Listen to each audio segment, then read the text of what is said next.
ভারতীয় ও মার্কিন কূটনীতিকরা আগামী ফেব্রুয়ারি মাসে ওয়াশিংটনে ভারতের প্রধানমন্ত্রী নরেন্দ্র মোদী এবং মার্কিন নবনির্বাচিত প্রেসিডেন্ট ডোনাল্ড ট্রাম্পের মাঝে একটি দ্বিপাক্ষিক বৈঠক আয়োজনের চেষ্টা করছেন।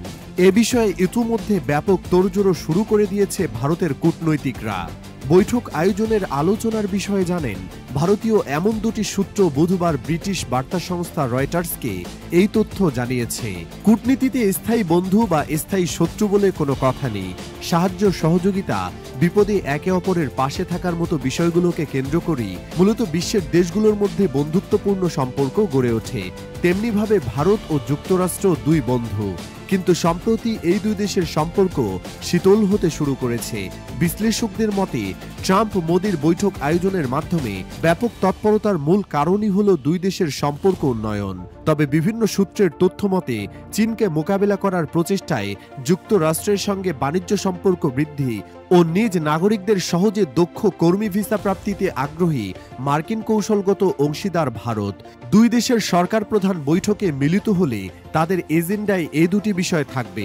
হোয়াইট হাউসে ট্রাম্পের প্রত্যাবর্তনে ভারতের উপর মার্কিন শুল্ক আরোপের বিষয়ে নয়াদিল্লির কর্মকর্তাদের মাঝে উদ্বেগ বৃদ্ধি পেয়েছে। মার্কিন পণ্যের উপর শুল্ক রয়েছে এমন দেশগুলোর তালিকায় ভারতের নাম যুক্ত করেছে যুক্তরাষ্ট্র। ডোনাল্ড ট্রাম্প গত সোমবার প্রেসিডেন্টের শপথ নেওয়ার পর সেসব দেশের বিরুদ্ধে পাল্টা উচ্চ শুল্ক চাপিয়ে দেওয়ার ইঙ্গিত দিয়েছেন। তবে একাধিক সূত্র বলেছে ট্রাম্পের প্রত্যাবর্তনে ওয়াশিংটনকে কিছু ছাড় দিতে ইচ্ছুক নয়াদিল্লি। যদিও আনুষ্ঠানিকভাবে মার্কিন যুক্তরাষ্ট্রের পাল্টা শুল্ক আরোপের কোনো পরিকল্পনার বিষয়ে এখনো পর্যন্ত ভারতকে জানানো হয়নি। ভারতে মার্কিন বিনিয়োগ আকর্ষণ করার জন্য প্রণোদনা দেওয়ার বিষয়ে চিন্তাভাবনা করছে দিল্লি।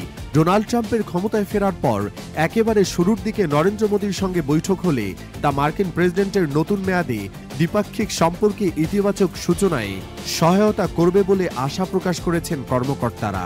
প্রসঙ্গত, যুক্তরাষ্ট্রের প্রেসিডেন্টের ক্ষমতায় থাকাকালীন 2020 সালের ফেব্রুয়ারিতে ভারত সফর করেছিলেন ডোনাল্ড ট্রাম্প।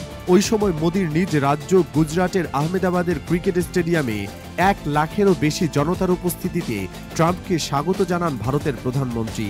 সেখানে ভারতের সঙ্গে যুক্তরাষ্ট্রের অবিশ্বাস্য বাণিজ্য চুক্তি করার প্রতিশ্রুতিও দিয়েছিলেন ট্রাম্প। এর আগে 2019 সালে নরেন্দ্র মোদীর সম্মানে যুক্তরাষ্ট্রের টেক্সাসের হিউস্টন শহরে হাউডি মোদি সমাবেশের আয়োজন করেন ডোনাল্ড ট্রাম্প। ওই অনুষ্ঠানে 50,000-এর বেশি মানুষ উপস্থিত ছিলেন, যাদের বেশিরভাগই ভারতীয় আমেরিকান। সোমবার ওয়াশিংটনে ডোনাল্ড ট্রাম্পের শপথ অনুষ্ঠানে অংশ নিয়েছেন ভারতের পররাষ্ট্রমন্ত্রী জয়শঙ্কর। সেখানে মার্কিন পররাষ্ট্রমন্ত্রী মার্কো রুবিওর সঙ্গে বৈঠকও করেছেন তিনি। ফেব্রুয়ারিতে ওয়াশিংটনে ট্রাম্প মোদি বৈঠক আয়োজন নিয়ে মার্কিন নতুন প্রশাসনের সঙ্গে আলোচনার বিষয়টি জয়শঙ্করের এজেন্ডায়ও রয়েছে বলে ভারতীয় সূত্রগুলো জানিয়েছে।